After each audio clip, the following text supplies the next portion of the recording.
There is no moment so delightful, so astonishing,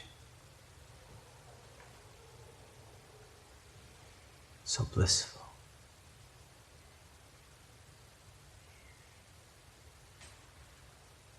as the timeless moment when consciousness, which had mistaken itself for an individual entity, realizes itself as the infinitely vast, love-filled, supreme being. In that moment, one transcends the imaginary realm of experience, in which one believes in a pseudo-reality of the phenomenal plane of objects.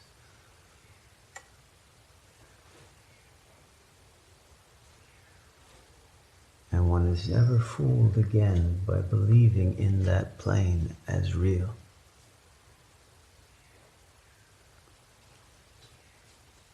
And one transcends the register of imperience,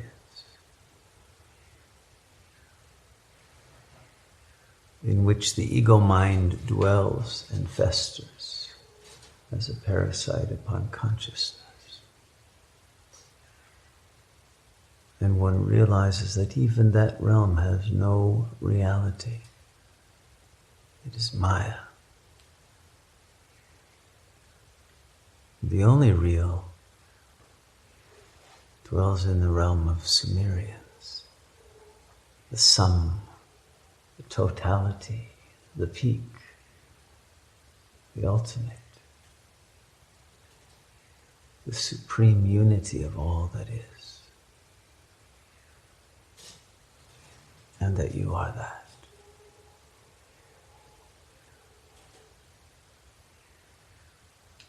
And once one has reached that peak and established oneself there as one's true home,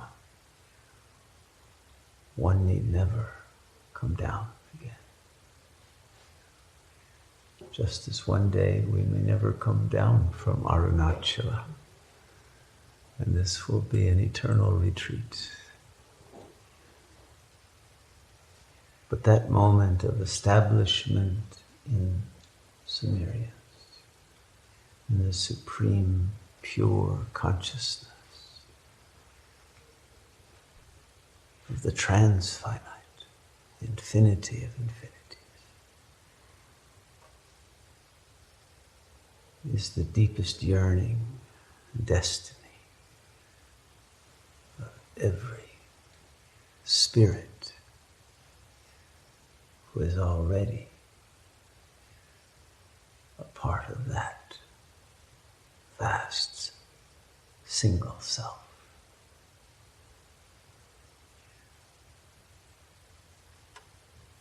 And all of you have tasted in this retreat the truth of the real of divine love. Now you know there is no other love. Whatever else masquerades as love is attachment, greed, possessiveness, delusion, Maya. And it is those false loves that steal away the bliss of the only real love. And that is the danger you must guard against now.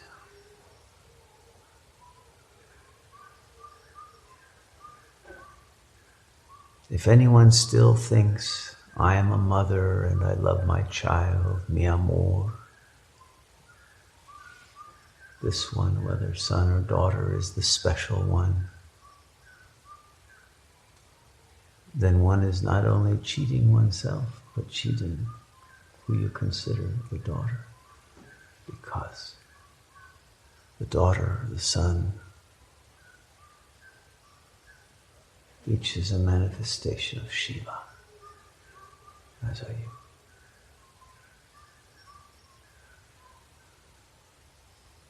And to feel some individual attachment is to deprive yourself of the infinite for a finite and false love that weakens you and destroys the true bond of real love between the two. Because it is a command upon the other not to grow, not to realize their godhood, but to remain small, a child, and to belong to an unreal ego entity instead of realizing that the only true relation is with God. And that relation is unity.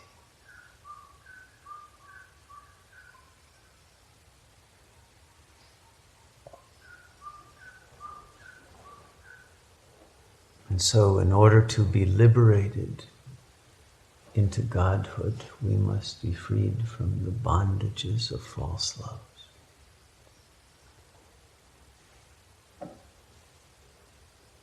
And this is the most difficult achievement of the mind that struggles out of the straitjacket of the ego, and the most noble and courageous.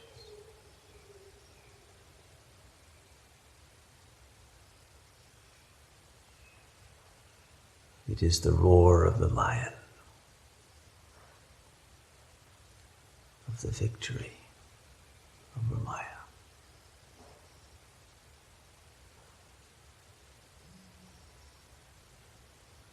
And so on this last full day of our retreat, it is imperative for you, so that when you return to Kali Yuga, where all the demands of others still in illusion will try to capture you in their net, that you today establish yourself firmly on that peak in Shiva consciousness, so that you will not become the prey of some predatory ego who wishes to possess you in the name of love and take away your God consciousness. And you know that you must never fall into those same predatory tactics based on lack and weakness of the illusion of the ego, rather than on the all-powerful might of Shiva that you truly are. Never fall from the absolute nobility of God consciousness. Never fall into weakness, into lack, into the illusion of being a pseudo-entity, a body.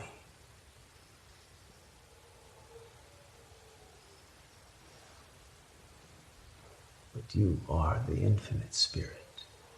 And now that you know it, it is your duty and your bliss to never forget it.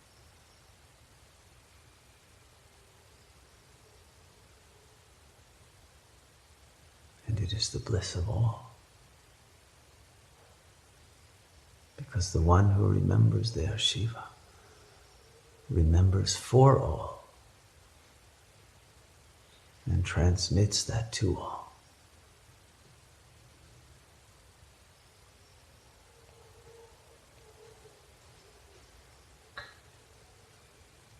You have many weapons to help defend you against the counter-attack of Maya that will inevitably come. The first and most important is viveka, discrimination, discernment between the real and the unreal.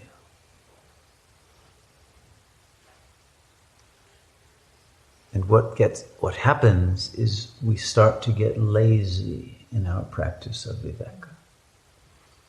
We stop discriminating. And if you fall even for a moment into the unreal, the weeds of Maya will spread through your garden until they choke every flower. They grow even faster in your mind than they do on Arunachala.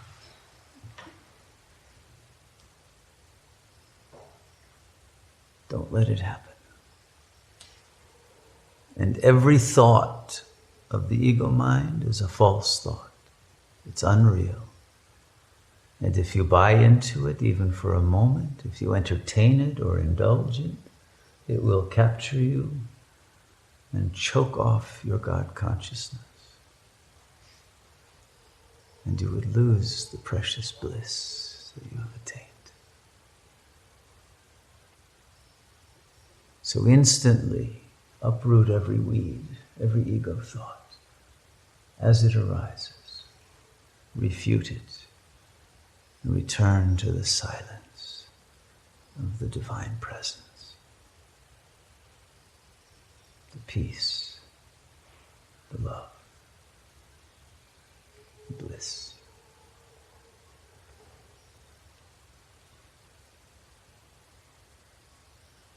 The viveka is most important because via the viveka you reach the vijnana, the wisdom.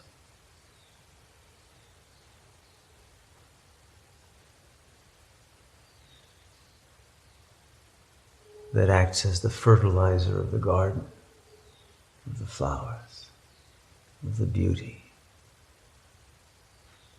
of the recognition of the all-powerful nature of Shiva consciousness. It is not fragile. It is invincible, and you are that. And via that you will reach the next weapon you have,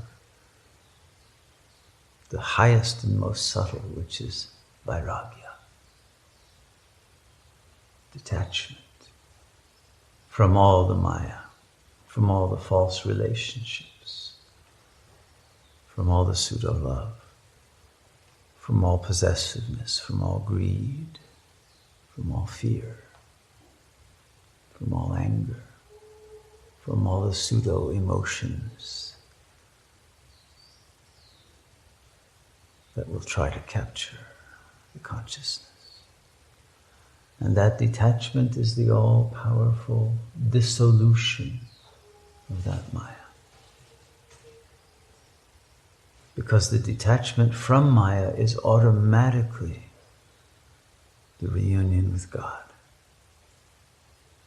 the only real, supreme real. And we reunite with God through our recognition of our love for God, and in God, and as God. And this is even beyond bhakti yoga. This is what they call parabhakti, supreme love.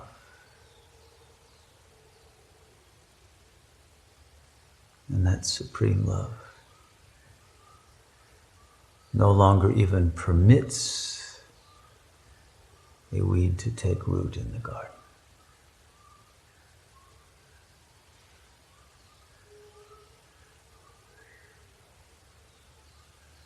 Reach the vairagya point. Establish yourself there, so there can never again be a fall into maya.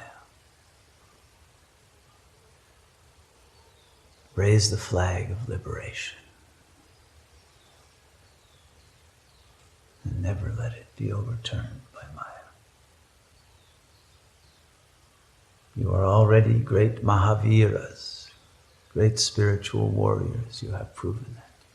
But now the next step beyond that of the great warrior is the king. The warrior has gained the kingdom. Now assume the throne and never leave it. And then maya will bow down to you. The ego will serve, not try to rule, and it will dissolve entirely into the absolute.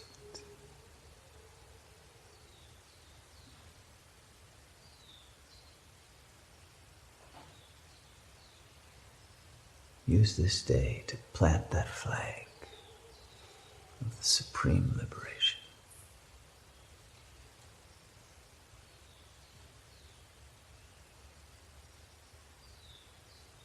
And in every moment, keep the weapon of viveka active against any secret assaults from the unconscious. Don't let yourself be hit from behind.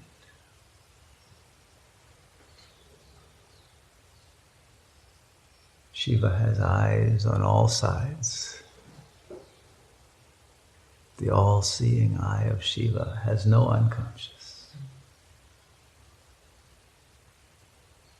And the eye of Shiva burns with a laser beam through every unconscious.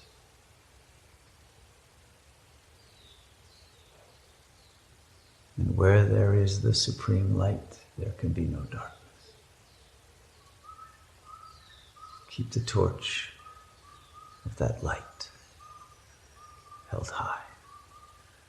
The Statue of Liberty is only an imitation replica of Shiva consciousness, the World Mother.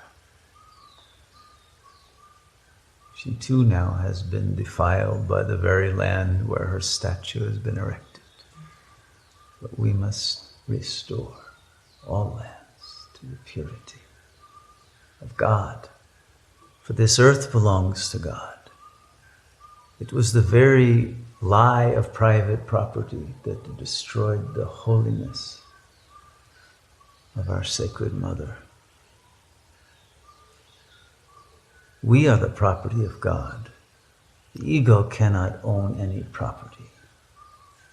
The ego is an illusion, and private property has deprived the earth of the sacredness which it deserves, by believing individual egos have the right to make a profit off of the beauty of nature and destroy it for the filth of illusionary money. All of us are the common property of God.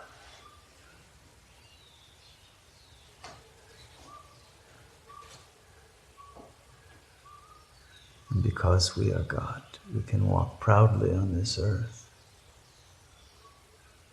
knowing that it is now returning into the hands of God and shall be restored to its full and true sacredness.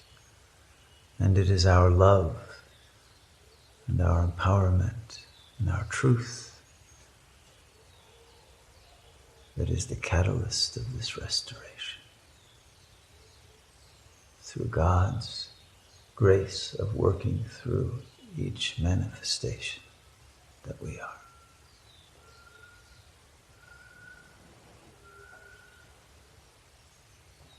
Each of you is the manifest glory of God, the infinite beauty.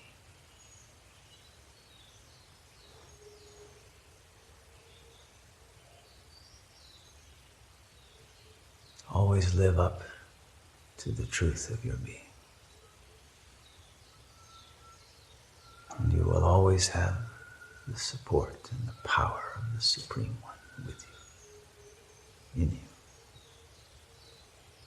as the very self and essence of your being.